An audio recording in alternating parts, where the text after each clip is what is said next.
তেওঁ হাতত গিটাৰখন তুলি ললেই সুৰ সংগীতৰ লহৰ উঠে।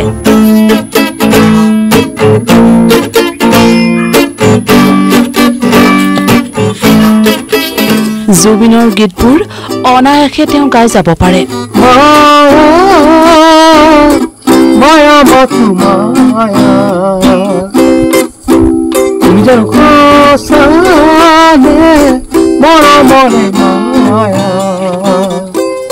কাৰণ সংগীত তেওঁৰ তেজত আছে, সংগীত তেওঁৰ হৃদয়ত আছে।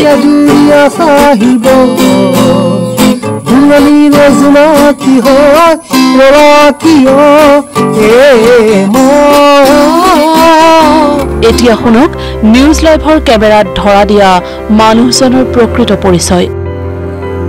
নাম পিকু মালাকাৰ। অসমৰ নবীন প্ৰবীণ সংগীত শিল্পীৰ বাবে খুবেই এটা চিনাকি নাম পিকু মালাকাৰ।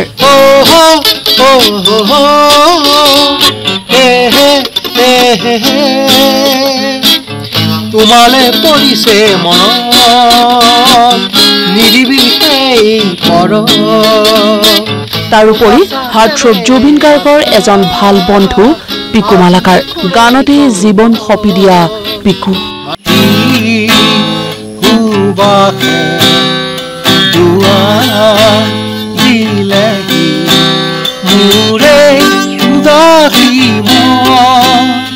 পাহৰা গীত উৰে আহি, পাহৰা গীত উৰে আহি জগালেহি যৌৱন বাৰু।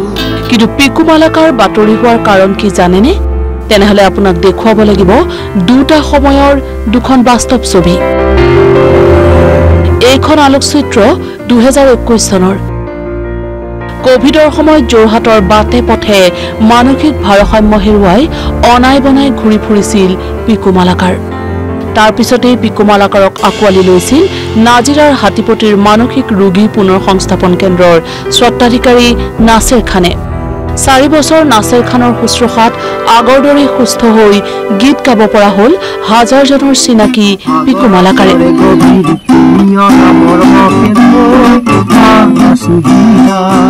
কেতিয়াৰ পৰা আপুনি সংগীতৰ লগত জড়িত হৈ পৰিছিল? মই 1990 চনৰ পৰা। তাৰপিছত 2000 10 বছৰ আছিলে, তাৰপিছত মোৰ গা বেয়া হৈ গ'ল, নাৰ্ভৰ প্ৰব্লেম হ'ল, তাৰপিছত এৰি দিছিলো। এতিয়া ভালকে গাব নোৱাৰো, এনেকে গাঁৱৰ তস্তা নাই তথাপিও। মই ফুটপাথতে শুইছিলো, খাইছিলো, ফুটপাথতে আছিলো। তাৰ পৰা নাছিল যাওঁতে মোক আনিছিলে গাইড কৰি হাতীপতি। পিকু মালাকাৰৰ এটাই আশা, এবাৰ লগ পাবলৈ বিচাৰে বন্ধু জুবিন গাৰ্গক। পাহৰা গীত উৰে আহি, পাহৰা গীত উৰে আহি জগালেহি যৌৱন বাৰু। প্ৰীতি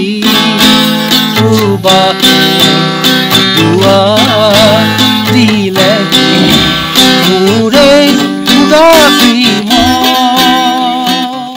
আপুনি জুবিন গাৰ্গৰ এজন বন্ধু, আপুনি জুবিন গাৰ্গক বহুত ভাল পায় আৰু তেওঁ লিখা, তেওঁ কণ্ঠদান কৰা গীতো আপুনি বহুত কণ্ঠ গাইছে। কি ক'ব জুবিন গাৰ্গৰ কথা? কি জুবিন গাৰ্গক বহুত তাৰ 100 বছৰ বাচি থাকক, বহুত টেলেণ্টেড মানুহ, এনেকুৱা মানুহ পোৱা নাযায়।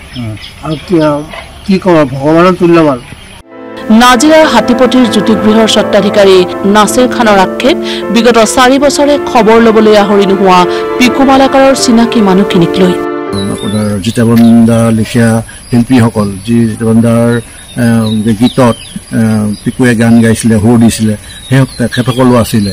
কিন্তু আজি ইমান বছৰ হৈ গ'ল, মানে আজি পিকু মালাকাৰ কেনেকৈ আছে, ক'ত আছে, যোৰহাটবাসীয়ে কমচে কম অকণমান খবৰ কৰিব লাগিছিলে। শিল্পীৰ নগৰী সেইখন, এই শিক্ষিত নগৰী এখন, এনে ৰোগীসকলক যদি আমি সচেতন ৰাইজে যদি আমি তেওঁলোকৰ মানে খবৰ নলওঁ আৰু কোনে ল'ব? সুস্থ হৈ থাকক গানৰ পথাৰৰ শস্য সিঁচি ভাল পোৱা মানুহজন।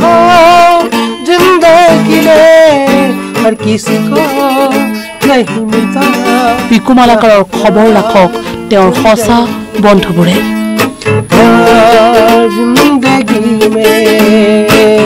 নাজিৰাৰ পৰা নৱ বুঢ়াগোহাঁই, নিউজ লাইভ।